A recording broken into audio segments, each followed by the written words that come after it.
Hello guys, welcome back to my YouTube channel. It's your girl Dobby. Thank you for clicking on this part 2 of our continuation of discussion of menstrual cycle and its details. To those who didn't watch the previous video, please click on it to follow more on this conversation. In the previous video, we really spoke a lot about the menstrual cycle, its calculations, safe and unsafe period. It will really be beneficial. Please click on that video to follow up with this part 2. To those who are new here, you're very welcome. Please kindly click on the red subscribe button below and drop a comment in the comment section. We shall discuss in the comment section. Why not? So today, we're going to be continuing from where we stopped last time. And this time is going to be about the ovulation. How do we calculate our ovulation for our various menstrual cycle lengths? We are going to talk about two main aspects in this video: the definition of the ovulation firstly, and secondly, straight to the point, how to do the calculations. We already know the topic of today, which is ovulation and its calculations. But how can we go ahead and calculate? We don't know the definition of ovulation. The ovule in the term ovulation simply means an egg. What is ovulation then? Ovulation refers to the process by which the ovule releases an egg. Simple, and this is usually done per month.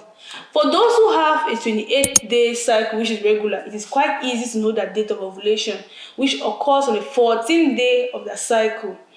But what about those who don't have a 28-day cycle? How do they know when they're ovulating? It's quite simple. Like we did in the previous video, we're going to divide the menstrual cycle into two: the pre-ovulation phase and the post-ovulation phase. So it has been proven in science that the post-ovulation phase is 14 days and is constant for everybody. It does not depend whether you have 21-day menstrual cycle length or 35 or 27. Everybody has a 14-day post-ovulation state.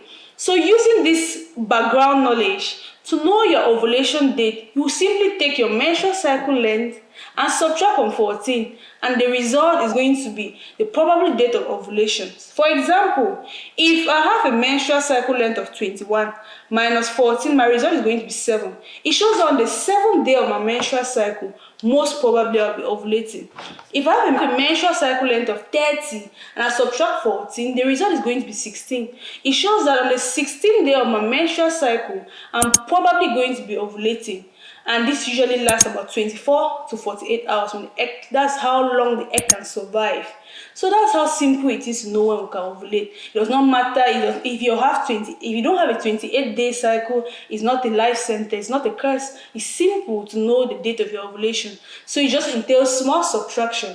If you have a menstrual cycle of 25 minus 14, your ovulation day is likely on day 11. There are other things which can also help to confirm that you're actually ovulating, such as the discharge you have during ovulation. Usually it is clear, transparent, and like egg white. When you have this discharge, it is most likely you're ovulating. Also, there is a method called basal body temperature, where every morning before you wake up from bed, you take your temperature.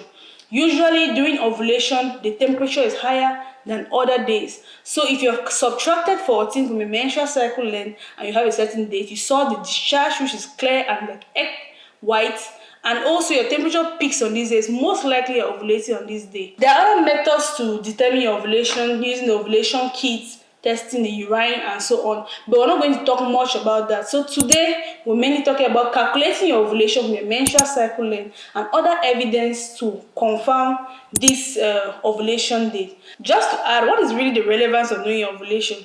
It's very, very important to know the date of ovulation, especially for people who are trying to conceive. The egg which is released stays about 24 to 48 hours. So it means there is a very narrow lifespan for that egg. So it's really good to know the timing so as to be exact. Some theories say if partners meet on the day of the ovulation, there's a high chance of having a male child. And other days further from the ovulation, there's a high chance of having a girl child, and most of them are based on probability. There's a high probability. It's also important to know ovulation so that it can help us calculate our safe and unsafe days when engaging in sexual activity to prevent unwanted pregnancy. So it's an information which is very important for everyone to know, and it's so easy to calculate. Guys, it's so easy to calculate. No one should be left behind. So thank you guys for watching to the end. You're the real G's. Thank you so much for spending this time with me. Please don't leave without giving a thumbs up, clicking on the red subscribe button, and drop a comment in the comment section below. I shall continue this conversation below. Thank you very much. Ciao.